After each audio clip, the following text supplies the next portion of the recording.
একজন জাতীয় বীর ও বাংলাদেশের বর্ষীয়ান নেতা তোফায়েল আহমেদ এর মৃত্যুতে বিএনপি বিন্দুমাত্র সহমর্মিতা প্রদর্শন করেনি। উল্টা তার জানাজা বাধাগ্রস্ত এবং আওয়ামী লীগ নেতাকর্মীদের হেনস্থা করতে চেষ্টা চালায় বিএনপি।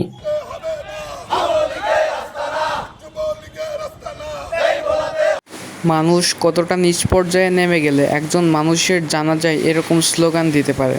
কিন্তু মহান এই বীরের জানাজায় যে জনসমুদ্র হয়েছে তা দেখে বিএনপির ওই সকল নেতারা ভয়ে পাশের গলি দিয়ে পালিয়ে গেছে। এই জাতীয় বীর তোফায়েল আহমেদই একদিন সকল প্রতিহিংসা ভুলে বিএনপি নেতা খোকার জানাজায় উপস্থিত ছিল। বিএনপির ওই নেতাকে শেষ শ্রদ্ধা জানিয়েছিল তোফায়েল আহমেদ ও আওয়ামী লীগের সিনিয়র নেতারা, তাও রাষ্ট্রীয় ক্ষমতায় থেকে।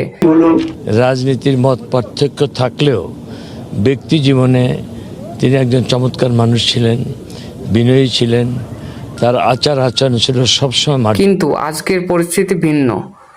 বিএনপি আজ রাষ্ট্র ক্ষমতায়, কিন্তু তাদের মনে বিন্দুমাত্র সহমর্মিতা নেই। বিএনপির মনে রাখা উচিত এই সকল নেতারাই দেশের স্বাধীনতা ত্বরান্বিত করেছে।